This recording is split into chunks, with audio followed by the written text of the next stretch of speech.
alleyway, urban settings, conducting interviews down an alleyway with a kind of Charles Dickens feel. That is, if Charles Dickens had more heroin addicts in it and Oliver was mad into techno music and yokes. I'm going to be interviewing Zach Kutereski, who's otherwise known as DVS1, one of Minneapolis and the Midwest of America's biggest DJs. Actually, scratch that. He's one of the biggest DJs in the whole world. He's made tunes for Ben Clock, James Ruskin, Derek May, among others. And he's playing tonight at the Academy for Bigfoot Night. Check it out.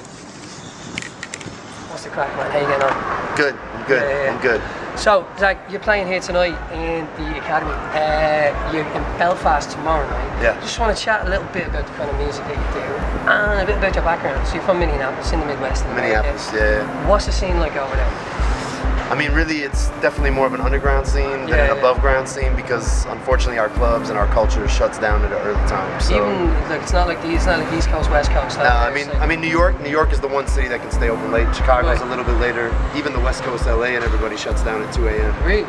Yeah. So Minneapolis struggles with the normal nightlife, but in the end, that's what built the underground, because there's a need for something outside of the clubs. So we came up in warehouses and off. Another thing we want to talk about as well, this massive collection of vinyl records that you have, over 10,000.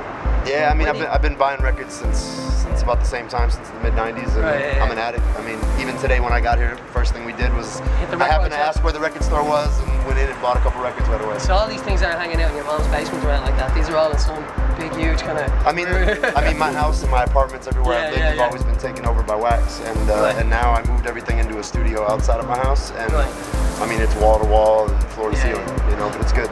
In terms of, we were talking to different DJs over the last few years, and kind of a lot of people, remember Joey Belcher was saying, a few of the people at their mates, that they don't particularly like, you know, when their music is labeled, you know, it's like it's this type of techno, it's that type of techno. Do you, because your sound is kind of, anything I've heard of yours, your sound is kind of evolved from back then to now, so does that annoy you at all? I mean, I just try to, when people ask me what I play, I try to describe it as beats and rhythms instead of house and techno. I mean, I just say, because you never know what somebody in their mind categorizes when you say the word house. Yeah. But when you say the word techno, to them, that might be something totally different than what you do. So instead of trying to explain it, I just say I play beats and rhythms. Right. I can play slow and soulful, I can play hard and, you know, rip your face off, and I can do all those in-betweens, and I like them all. So I'm just a beat and rhythm addict. Beat and rhythm addict. And it's kind of funny because, like, in America in the 90s or whatever, in the last few years, people kind of parties, we'd always associate, you know, R&B, hip-hop, everything's real cool, people kind of chilling out and that kind of thing. Not really the party vibe of the techno, you know, buzz. Now it's kind of, it's flipped, and there's people say they listen to techno, but it wouldn't really be what I suppose we call techno here in Europe. How do you feel about that? Like, you know, you've been doing all your life. Maybe the commercialism of what's happening in the US.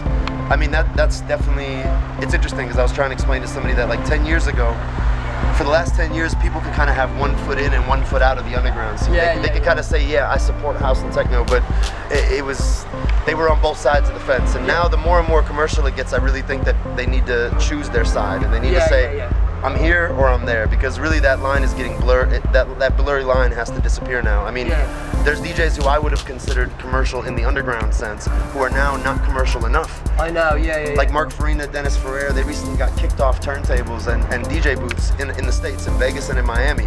And to me, these guys are people that in the underground scene are probably closest to commercial. And they're now not commercial enough. They're not commercial enough. So to me, it's actually a good thing that there's this popularity happening now, not because it's going to help me at all, but because it's going to create the divide that I think needs to be there, because you need to choose where you spend your money. You need to choose who you support. In that sense, I think it's a good thing. The commercial machine can kind of take dance music, some people think, mash it up, and because it's changing all the time, it's going to spit it out again. And you know, do you think it's going to be a good thing when it's kind of done with that pop music isn't going to be influenced by?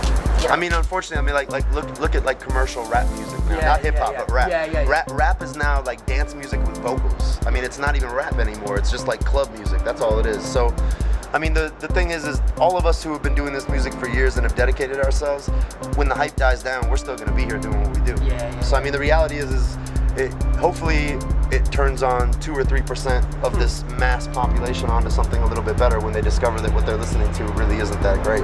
It seems like a lot of what you do is focused on the night, you know, getting the people going and stuff like that. And so I've heard as well, you improv a lot of stuff you were saying to one of our friends here, and you tailor each set that you do to whatever the crowd you think. I mean, because I think because of the experience that I have over the years, I mean, I've played opening sets, I've played closing sets, I've played house, I play techno, I play all those things.